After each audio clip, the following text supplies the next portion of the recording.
My name is Alara, and I'm 28 years old. Today was supposed to be my wedding day. Instead, it became the day my in-laws told over 200 of their wealthiest friends that I was nothing more than a glorified nanny to their deceased son. They stood there, in the grand ballroom my fiancé and I had chosen together, smiling as they stripped me of my dignity, my love, and my name. But what they didn't know, as they sipped their champagne and celebrated their victory, was that our priest, a man they had hand-picked to officiate, was about to walk to the podium, clear his throat, and hand me the deed to their entire $8 million estate. If you've ever felt like an outsider in your own family, drop a comment letting me know where you're watching from. And before I tell you how this nightmare of a wedding turned into the most shocking moment of their lives, hit that like and subscribe button. You're going to want to see how this story of breathtaking cruelty gets its perfect ending. Before the whispers in the ballroom, before the crushing weight of their words, there was Liam. Liam Sterling was my everything. We met in the quietest place imaginable, the rare books section of the Boston Public Library where I worked. I was a librarian and a part-time botanical illustrator, a woman who found more comfort in the pressed pages of old books than in the company of most people. I was an orphan, having lost my parents in a car accident when I was 19, and that loss had painted my world in shades of gray. Then Liam walked in, looking for a first edition of The Language of Flowers, and he brought the color back into my life. He was different from anyone I'd ever met. He came from the kind of wealth that has a name, the Sterlings of Beacon Hill. His parents, Richard and Eleanor, were pillars of society. People whose lives were a carefully curated collection of charity galas, European vacations, and judging everyone who wasn't born with a silver spoon.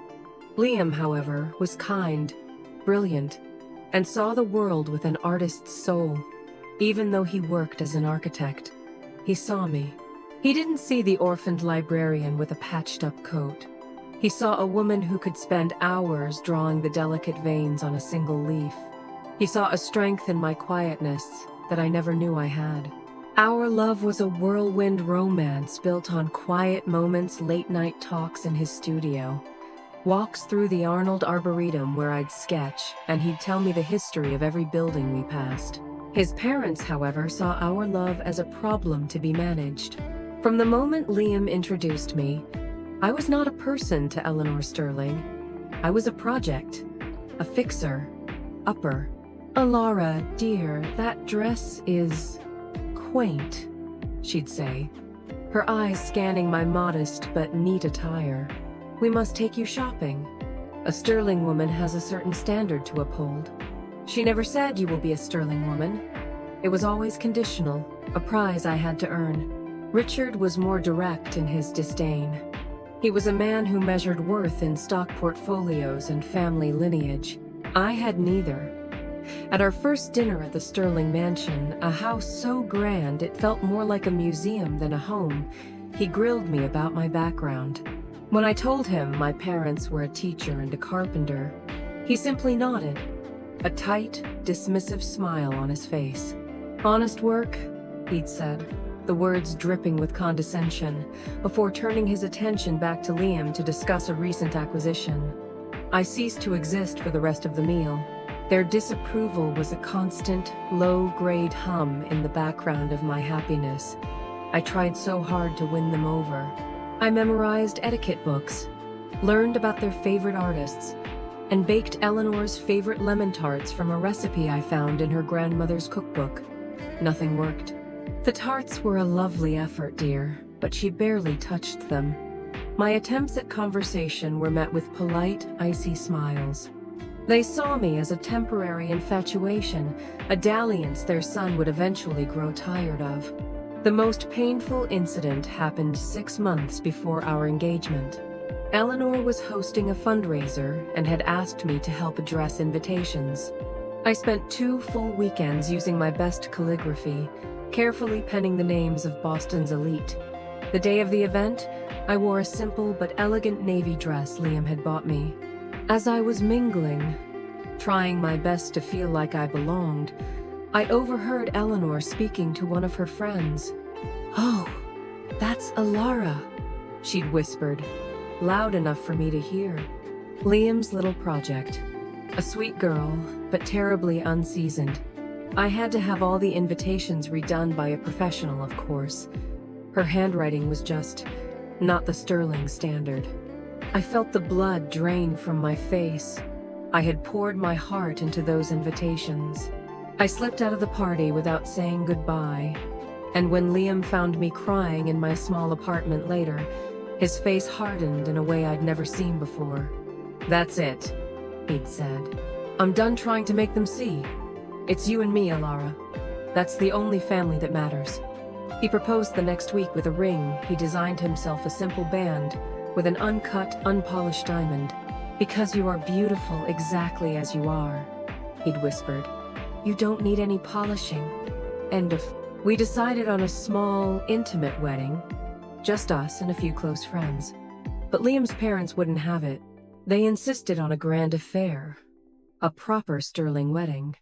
Liam, ever the peacemaker, agreed on a compromise. A larger wedding, but one that was ours. We would choose the venue, the flowers, the music. It was a fragile truce, one I held on to with desperate hope. I thought, naively, that a wedding, a formal union, would finally force them to accept me. I had no idea that the very event meant to solidify my place in their family would become the stage for my ultimate humiliation. The fragile peace we had brokered with Richard and Eleanor shattered on a Tuesday in April. It was a day that started with sunshine and the smell of coffee, a day like any other. Liam had been fighting what we thought was a persistent flu for weeks. He was tired, paler than usual, but he waved off my concerns. "Just overworked, love," he'd say, kissing my forehead before heading to his firm. That afternoon I got a call from his office. He had collapsed at his drafting table. The diagnosis was swift and brutal. Acute myeloid leukemia. A silent, aggressive cancer that had been tearing through his body undetected. The doctors gave him 6 months. 6 months. The words echoed in the sterile hospital room. A death sentence for the life we were just beginning to build. Liam's reaction was not one of despair, but of a strange, fierce clarity. He held my hand, his grip surprisingly strong. "We don't have time to waste on sadness, Alara," he said, his voice raspy. "We have time for one thing. A wedding. A real one. The one we always wanted." Suddenly, our wedding wasn't just a celebration. It was a race against time. We moved the date up to June, just 2 months away. Liam's parents were, for the first time, seemingly supportive. They visited the hospital, bringing grapes and magazines, their faces etched with a performative grief that didn't quite reach their eyes. Eleanor spoke in hushed, sympathetic tones, telling me to be strong and assuring me they would handle everything. I mistook their sudden involvement for a change of heart, a family coming together in the face of tragedy. I was a fool. Their help was a hostile takeover. They saw Liam's illness not as a tragedy, but as an opportunity. With Liam weakened and dependent, they saw their chance to finally mold our wedding, and by extension, our life, into their image. The small, garden-themed wedding we'd planned was scrapped. "A sterling wedding must be at the grand ballroom at the Fairmont," Eleanor declared, her voice leaving no room for argument.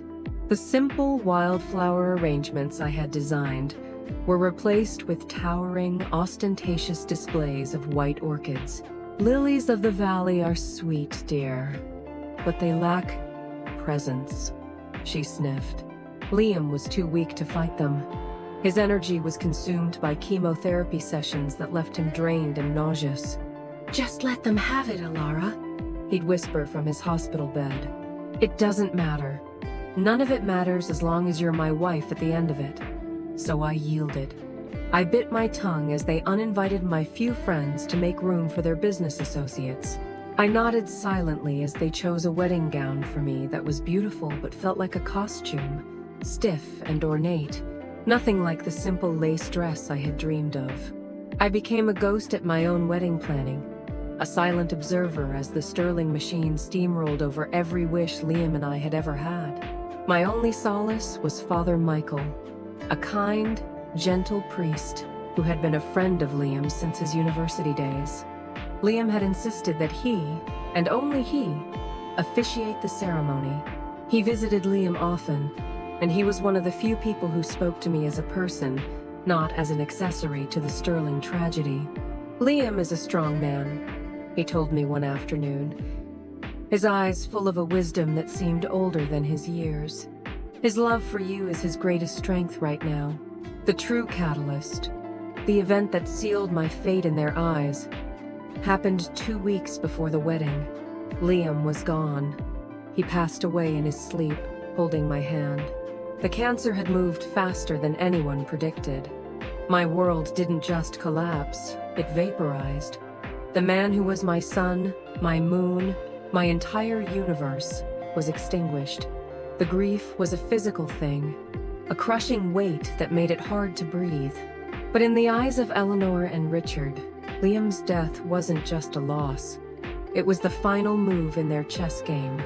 With him gone, I was no longer a future daughter-in-law. I was a loose end, a nobody with no legal tie to their name or their money. The wedding, they decided, would go on. "It will be a celebration of his life," Eleanor announced, her voice filled with a chilling resolve. It's what he would have wanted. I was too shattered to argue. I didn't realize then that they weren't planning a memorial. They were planning an execution, the public execution of my identity and my place in Liam's life. The 2 weeks between Liam's death and the memorial wedding were the most surreal and agonizing of my life. I was living in a fog of grief, a hollowed-out version of myself, while the Sterling household buzzed with a frantic, almost celebratory energy. Eleanor and Richard were not mourning their son. They were producing an event. They had taken over Liam's and my apartment, a space once filled with our quiet love, now overrun with wedding planners, florists, and caterers who answered only to Eleanor. I felt like a stranger in my own home. The first clear sign that this was not a tribute to Liam, but a campaign against me, came with the seating chart. I walked into the dining room to find Eleanor and a planner laying out place cards. "Eleanor? I don't see my maid of honor, Sarah, on the list for the head table," I said, my voice barely a whisper. Eleanor didn't even look up. "Oh dear. We've had to make some adjustments. The head table is for family now. Sarah can sit with some of your other friends near the back." My friends, the few people in the world who were my family, were being relegated to the social Siberia of a high society event. The head table was now exclusively for Sterlings and their closest, oldest allies. I was to be seated there, but as an island, surrounded by people who looked through me. The next incident was about the music. Liam and I had spent an entire evening creating a playlist of our favorite songs, indie folk, classical pieces, the song from our first date. I gave the list to the band leader, only to have Eleanor intercept it. "This is a bit dreary, isn't it?" she said, scanning the list with a look of distaste. "We need something more uplifting, more sophisticated." The next day, the band was rehearsing Vivaldi and Frank Sinatra. Every note of our personal story was being erased and replaced with the generic soundtrack of their world. Then came the issue of the vows. I had written mine on the small cream-colored cards Liam had bought for me, pouring every ounce of my love and heartbreak onto the paper. I wanted to read them. I needed to read them. It was the last promise I could make to him. When I told Eleanor, she placed a cold, manicured hand on my arm. "Ilara, I think a traditional ceremony would be more appropriate, less emotional. We wouldn't want to make the guests uncomfortable with a public display of grief." She was silencing me. She was telling me my love for her son, my pain at his loss, was an inconvenience to her party. My attempts to reason with them were met with a wall of patronizing dismissal. When I tried to talk to Richard about preserving Liam's wishes, he sighed as if I were a child throwing a tantrum. Alara, you are overwrought with grief. You're not thinking clearly. Eleanor and I have been managing events like this our entire lives. Please, trust us to do what's best for Liam's memory. They used my grief as a weapon against me, painting me as hysterical and unstable whenever I tried to assert myself. They made me question my own sanity. Was I being too sensitive? Was this just how wealthy people mourned? The moment of clarity, the voice of reason that cut through the gaslighting, came from Father Michael. He came to the apartment a few days before the ceremony to discuss the service. He found me in Liam's old studio, clutching one of his sketchbooks. They're changing everything, I told him, tears finally breaking through my numb facade. It's not our wedding anymore. I don't even think it's about Liam. It feels like it's about erasing me. Father Michael sat down beside me, his presence calm and reassuring. He didn't offer platitudes or tell me to be strong. He just listened. After I had poured out the whole story, the seating chart, the music, the vows, he looked at me with deep compassion. Alara, he said gently, what Eleanor and Richard are doing is not born of grief. It is born of fear and control. They are trying to reclaim a narrative that Liam took away from them the moment he chose to love you. He paused, letting the words sink in. Liam knew this might happen. He knew his parents better than anyone. His words were a lifeline. I wasn't crazy. My feelings were valid. This wasn't a misunderstanding. It was a deliberate, calculated campaign to diminish me. Father Michael's validation didn't change the circumstances, but it changed me. It solidified a tiny core of steel in my spine that had been dissolving under the acid of their manipulation. The day before the wedding, Eleanor presented me with a document. It was a non-disclosure agreement. Just a formality, dear, she said with a breezy smile. To protect the family's privacy, it simply states you won't speak to the press or write any tell all books about your time with Liam. My blood ran cold. They were already planning my exit. They saw me as a potential threat to be neutralized. The document was thick with legal jargon, but the message was clear. Take whatever we give you and disappear quietly. I looked at the paper, then at her perfectly composed face, and I knew I had to sign it. Not because I agreed, but because I understood that fighting her now, before the ceremony, would be pointless. I needed to see this through to the end. I signed my name, my hand steady. Eleanor's smile widened, a smile of triumph. She thought she had won. She thought she had successfully managed the Alara problem. She had no idea that Liam, my quiet, gentle Liam, had set in motion a plan from beyond the grave. A plan that would turn her perfectly orchestrated event into a stage for her own public humiliation. I clutched that knowledge to my chest like a secret shield, the only thing protecting me as I prepared to walk down the aisle to a wedding that was no longer my own. The morning of the wedding arrived, gray and overcast, mirroring the state of my heart. The Sterling mansion was a hive of activity, but I felt utterly alone, a silent ghost haunting the edges of the chaos. The ornate gown they had chosen hung on the door of my guest room, a cage of silk and lace. I put it on, my movements robotic. As a hairstylist, Eleanor had twisted my hair into an elaborate updo that felt foreign and severe. I looked in the mirror and saw a stranger, a pale, sad doll being prepared for display. I walked down the grand staircase, the heavy train of the dress trailing behind me. The house was filled with flowers. The scent of white orchids was thick and cloying, suffocating. It was nothing like the fresh, wild scent of the lilies of the valley Liam and I had wanted. Richard was waiting at the bottom of the stairs, a glass of champagne in his hand. "Ah, there you are," he said, his eyes giving me a critical once-over. "Presentable. Let's not be late. The guests are arriving." There was no warmth, no comfort, no acknowledgement that he was about to walk his son's grieving fiancée down the aisle. The ceremony at the church was a blur. I stood at the altar beside a large, framed portrait of Liam, his smiling face a painful reminder of everything I had lost.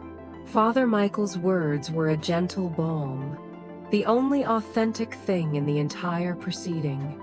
He spoke of Liam's kindness, his passion, and his deep, unwavering love for me. I saw Eleanor shift uncomfortably in the front pew. My love was not part of her approved narrative. I held on to Liam's ring, which I now wore on a chain around my neck, and repeated the traditional vows in a hollow voice. The real performance began at the reception in the Fairmont's Grand Ballroom. The room was a sea of jewels and silk, filled with the murmur of polite conversation. I was seated at the head table, exactly as Eleanor had planned an island of grief in an ocean of sterling acquaintances.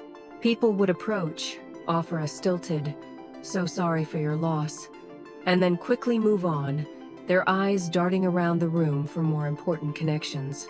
The Jort Nook Tranley, the moment that shattered the last vestiges of my composure, came during the toasts. Richard stood up, raising his glass. He spoke eloquently about Liam's achievements, his promising career, his place in the sterling legacy. He never mentioned my name. Not once. It was as if I, the woman his son had loved and planned to marry, had been completely written out of his history. Then, Eleanor took the floor. She was radiant, the perfect hostess, her grief packaged into a graceful, moving performance. And then she delivered the final, fatal blow. "So many of you have asked me about the lovely young woman who was such a dear companion to Liam in his final months," she began, her voice resonating through the silent room. She smiled in my direction, a smile that was pure venom coated in honey. Alara was such a comfort to him. When he became ill, he couldn't bear to be alone, and we were so grateful to find someone with her, gentle disposition, to be his caregiver. He grew so fond of her, and we will, of course, ensure she is well taken care of. Caregiver, companion, the words hung in the air, each one a perfectly aimed dagger. She had done it. In front of 200 people, she had demoted me from fiancé to hired help.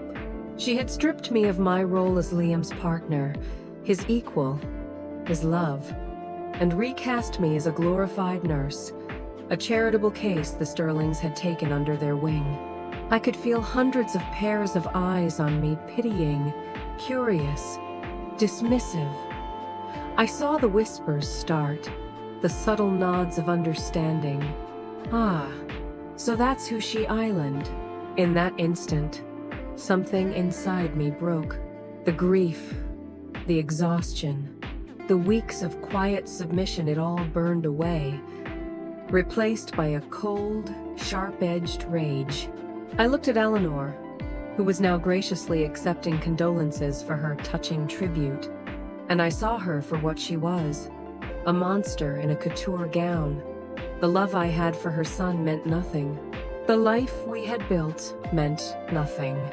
All that mattered was the Sterling name and the purity of their bloodline. A bloodline I was never meant to be a part of. I felt a sudden, profound calm settle over me. The pain was still there, a deep, throbbing ache, but it was no longer paralyzing. It was fuel. I stood up from the table, my movements deliberate. Every eye in the room turned to me. Eleanor's smile faltered for a fraction of a second. I didn't say a word. I simply looked towards the podium, where Father Michael was now approaching, a leather-bound folder in his hand. This was it. This was the moment Liam had been preparing me for. My silent endurance was over. It was time for the truth. To understand what happened next, you have to understand the conversation I had with Liam 1 week after his diagnosis. It was late at night in his sterile hospital room. The relentless beeping of the machines was the only sound until he spoke, his voice weak but filled with an unnerving urgency. "They're going to try to erase you, Alara," he'd said, his eyes fixed on me. When I'm gone, they'll do everything they can to push you out, to pretend you were just a footnote in my life. Liam, don't talk like that, I'd whispered, my throat tight with tears. We're going to fight this. He squeezed my hand. We are. But we also have to be smart. My parents, they love the idea of me, the heir to the Sterling name, but they don't love me. Not the real me. Not the man who loves a quiet librarian more than their entire empire. He took a shaky breath. I've spent my whole life trying to be the son they wanted, but I won't let them do to you what they did to me. I won't let them control your life after I'm gone. That was when he told me about his plan. It was a plan born of a lifetime of understanding his parents' manipulative nature and a deep, desperate need to protect me. For years, Liam had been quietly moving his own assets, the inheritance he'd received from his grandfather, into a private trust, a trust his parents knew nothing about. His grandfather, a man who had also married for love against his family's wishes, had apparently seen the same controlling streak in his own son, Richard. The trust was structured to give Liam complete autonomy, something Richard and Eleanor had always resented. My parents control the Sterling corporate fortune, Liam explained. But the mansion, the grounds, the art collection inside, that was all grandfather's personal property, passed directly to me in that trust. They live in my house, Alara. They just don't know it. The revelation was shocking. The grand Sterling estate, the very symbol of their power and lineage, was not theirs to command. It was Liam's, and he was about to make it mine. I've already spoken to my attorney, he continued, his voice low and conspiratorial. We've redrafted my will. Everything in the trust, the house, the contents, the portfolio that supports it, it all goes to you. Unconditionally. I was speechless. Liam, I can't. I don't want your money. It's not about the money, he said fiercely. It's about freedom. It's your shield. When I'm gone, they will hold the family fortune over your head. They will try to buy your silence, control your future. This makes you untouchable. It gives you the power. You can sell it. You can live in it. You can turn it into a bird sanctuary for all I care. But it will be yours. They will have no claim on you. Then he told me the final, crucial part of the plan. They will try to contest the will. They'll say I was sick, not of sound mind. They'll paint you as a gold digger who took advantage of a dying man. He reached into his bedside table and pulled out a thick, sealed envelope. This is for Father Michael. He's the executor of my will. My parents don't know that. They assume it's their family lawyer. Michael is the only person I trust to see this through. Oh. Inside this envelope, he went on, are 3 things. First, the legally notarized will. Second, a letter from my oncologist, dated today, confirming that while my body is failing, my mind is perfectly clear, and I am under no duress. And third, he paused, his eyes filling with tears.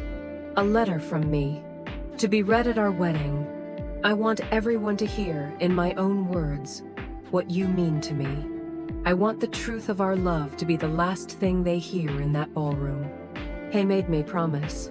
Promise that I would let the wedding happen, that I would endure whatever they threw at me, and that I would trust Father Michael to do the rest.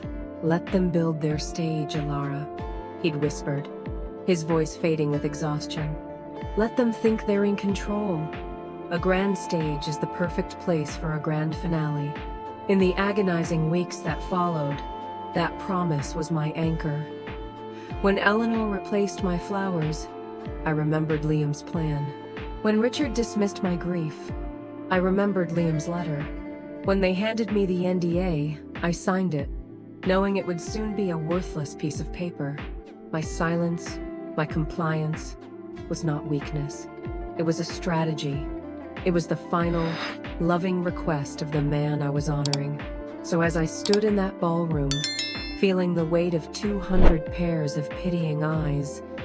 I was not just a grieving woman. I was a secret keeper. I was the guardian of Liam's last wish. They thought they were erasing me from the Sterling story.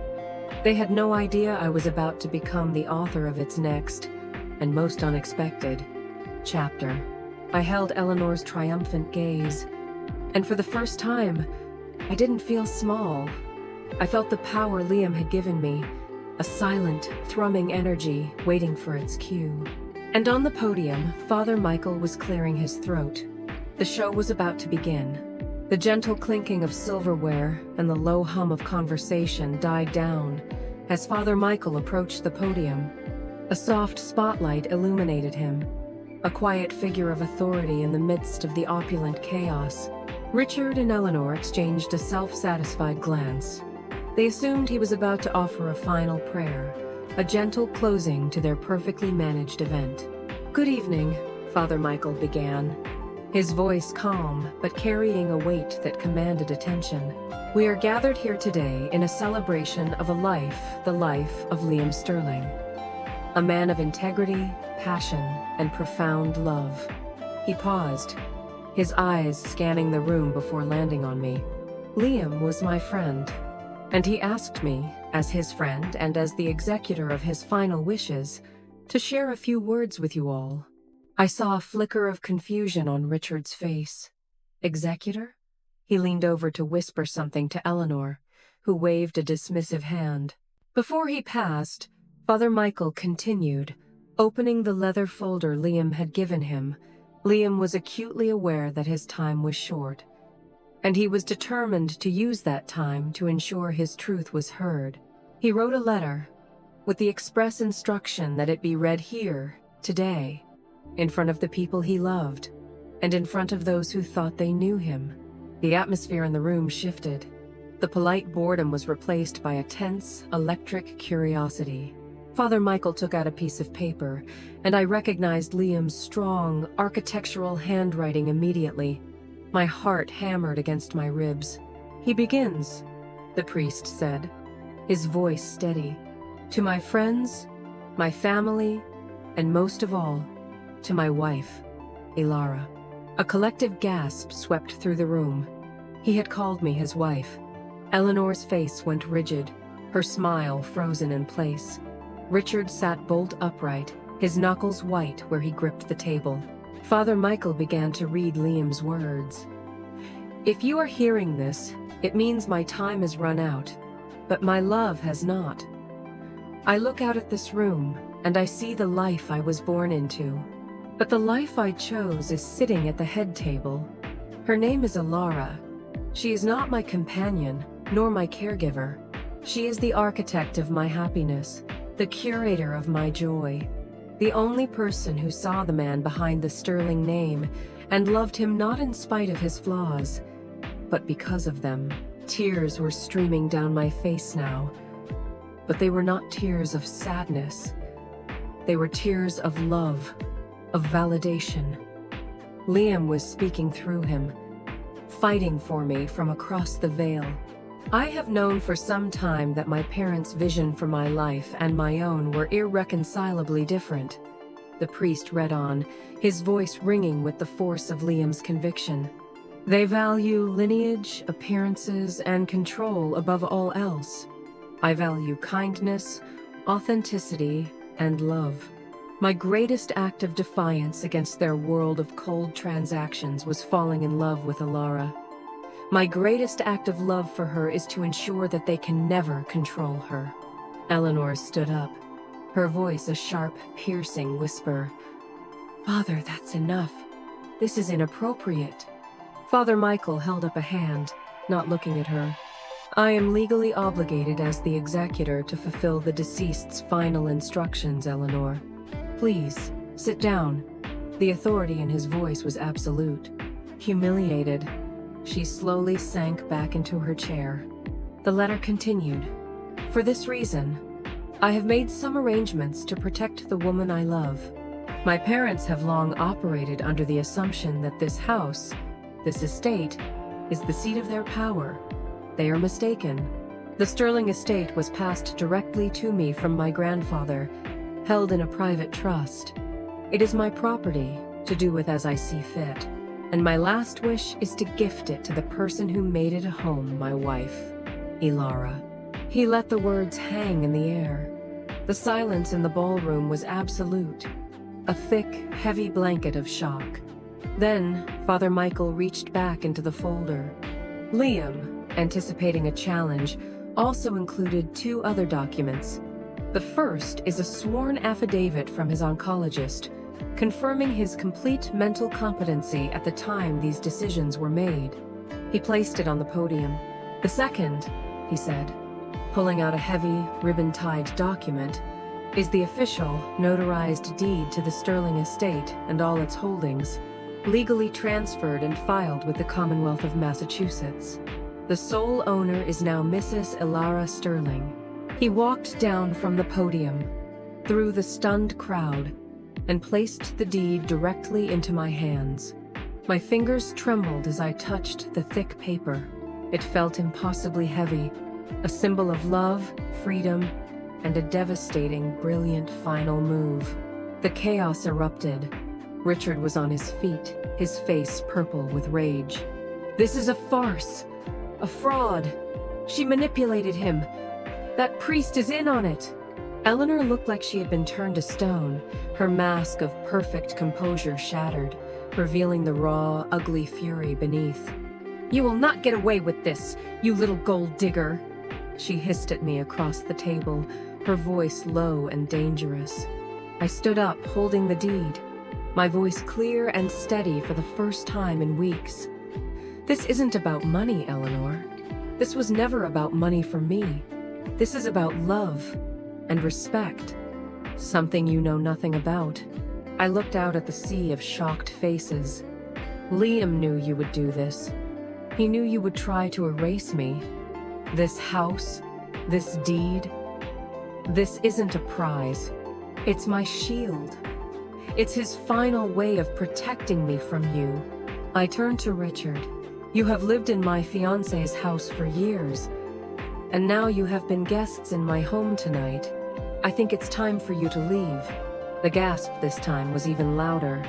To be told to leave their own party, in their own home, which was no longer their home, was the ultimate, unthinkable humiliation. Richard looked like he was about to have a stroke. Eleanor stared at me, speechless, her mind clearly unable to process the complete and utter reversal of power. I turned and walked away from the table, away from the whispers, the stares, the chaos. I walked through the ballroom, past the ostentatious floral arrangements and the stunned guests, and I didn't look back. I had left the party, but I was taking the entire house with me. Walking out of that ballroom felt like taking my first breath after nearly drowning. The cold night air hit my face, a stark contrast to the suffocating atmosphere inside. I didn't have a plan. I didn't have a car. I just walked. I walked for blocks, the ridiculous, heavy wedding gown trailing on the pavement, the deed to the Sterling estate clutched in my hand like a holy relic. My phone started buzzing incessantly, calls and texts from numbers I didn't recognize, likely angry guests or the media, but I ignored them all. Finally, I hailed a taxi, the driver looking at me in my wedding dress with a raised eyebrow. "Rough night?" he asked. I let out a sound that was half a laugh, half a sob. "You have no idea." I gave him the address to the only place I could think of, my old apartment, the one I still technically leased, filled with my books, my drawings, and my real life. The next few days were a blur of legalities. Father Michael, true to his word, handled everything. He connected me with Liam's private attorney, a sharp, no-nonsense woman named Miss Albright, who shielded me from the storm. The Sterlings, as Liam predicted, immediately filed a lawsuit to contest the will. They claimed undue influence, diminished capacity, every argument they could think of. But Liam's preparations were flawless. The oncologist's letter, combined with testimony from Liam's nurses and Father Michael, created an ironclad case. Miss Albright informed their lawyers that if they pushed this to a public trial, she was prepared to release Liam's full letter, along with detailed journal entries he had kept about his parents' emotional abuse over the years. Faced with the threat of having their pristine family reputation dragged through the mud, they quietly withdrew the lawsuit within a week. They were defeated. Their initial reaction was to hole up in the mansion, refusing to leave. Miss Albright served them with a formal eviction notice. They were given 30 days to vacate my property. The news sent shockwaves through Boston's high society. The story, in all its juicy detail, had leaked. The Sterling name, once a symbol of power and prestige, was now associated with cruelty and public humiliation. They became social pariahs overnight. While the legal battle raged, I began the slow process of grieving, not just for Liam, but for the family I had so desperately wanted. I packed up my small apartment, and with the help of my friend Sarah, who flew in the moment she heard what happened, I prepared to move. The day the Sterlings were scheduled to leave, I drove to the estate.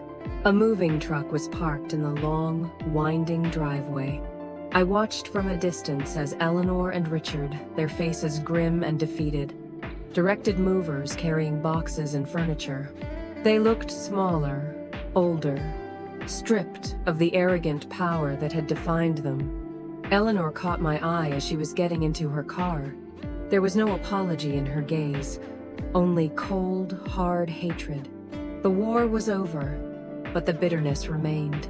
That evening, I walked into the Sterling My mansion for the first time as its owner. The house was cavernous and silent. The air still smelled faintly of Eleanor's orchid perfume. It felt cold, impersonal, haunted by memories that weren't mine. I walked through the formal dining room, the library, the ballroom where my life had been turned upside down. This grand, imposing place wasn't a home. It was a fortress built to keep people like me out. I ended up in Liam's old architectural studio at the back of the house, the one room they had barely touched. His drafting table was still there, his pencils neatly arranged. On the wall was a framed watercolor of the Boston skyline at sunset.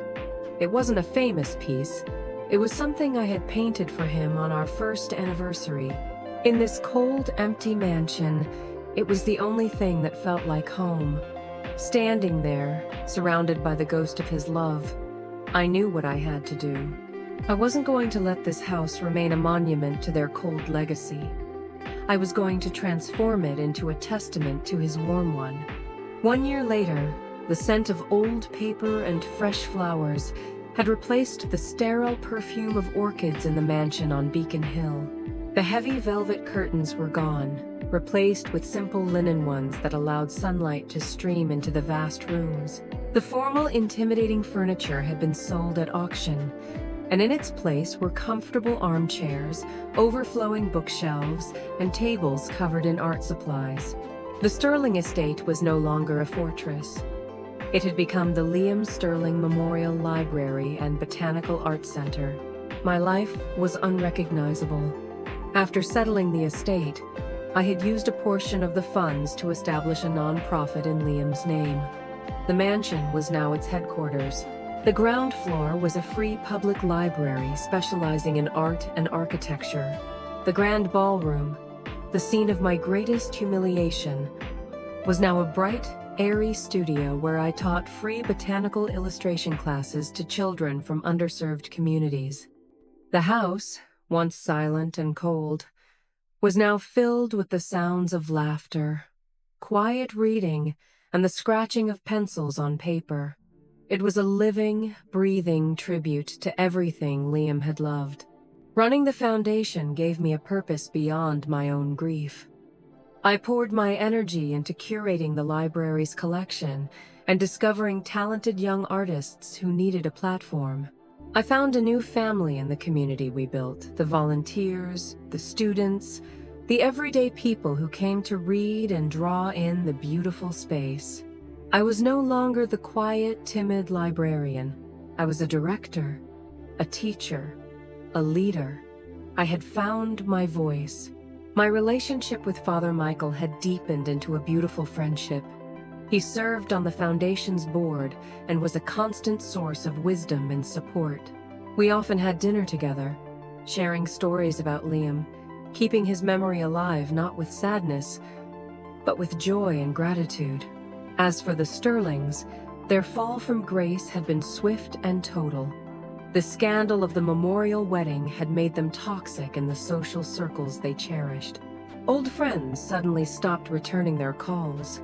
Invitations to galas and charity boards dried up. They had sold their company, their last tie to the Sterling legacy, and moved to a smaller, more anonymous condominium in Florida. They had lost everything that mattered to them: their home, their status, and the respect of their community. Eleanor tried to contact me once, about 6 months after they had left. She sent a stilted, formal email, not apologizing, but suggesting it was time to put the past behind us for the sake of the family name. I replied with a single, polite sentence: "My family is here, and my name is Alara." I never heard from her again. Richard never tried to reach out at all. I did, however, establish a new kind of boundary-based relationship with them.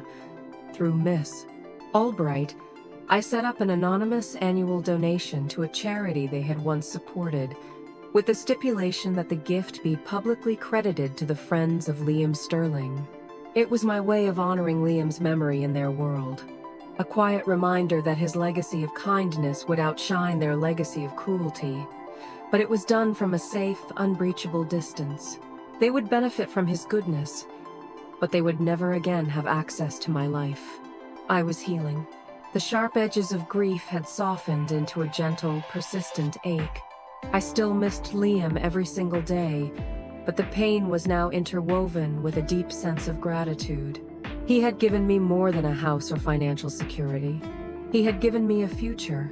He had seen the strength in me and orchestrated a final, dramatic act to force me to see it in myself.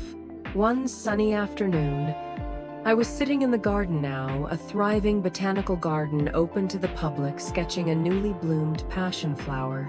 A group of children from one of my classes were running through the lawn, their laughter echoing in the air. One of them, a talented little girl named Maya, ran up to me and showed me her drawing. It was a vibrant, joyful depiction of a sunflower. "It's for Liam," she said shyly.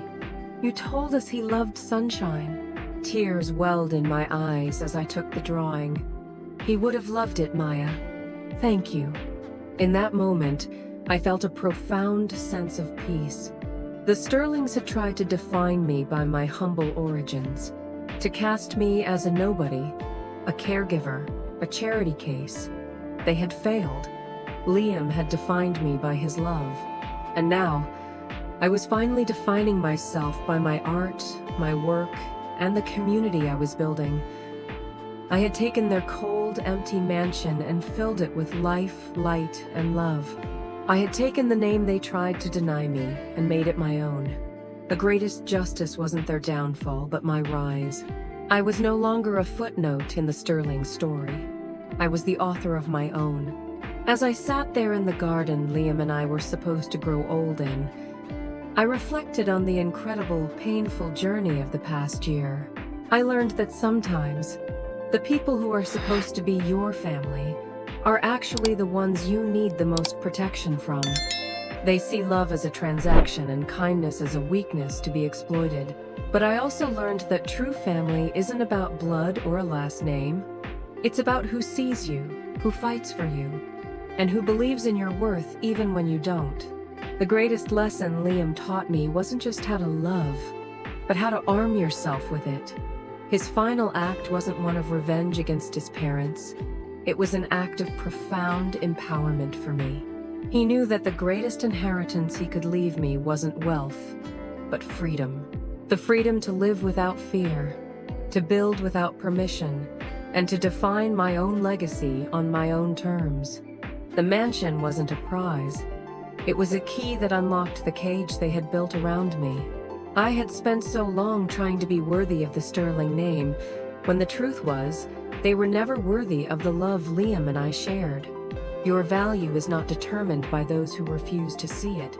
It is forged in your own resilience, your own kindness, and your courage to walk away from tables where respect is no longer being served. Have you ever had to stand up to family members who tried to define your worth? What did you learn from that experience? I would love to hear your stories of strength in the comments below. If this story resonated with you, please give it a thumbs up and subscribe to hear more real-life lessons that might just change your perspective. Remember to share this video with someone who might need to hear that their true home is not a place, but a state of being where they are loved, respected, and free. Thank you for listening, and may you always have the courage to claim your own estate, whatever that may be.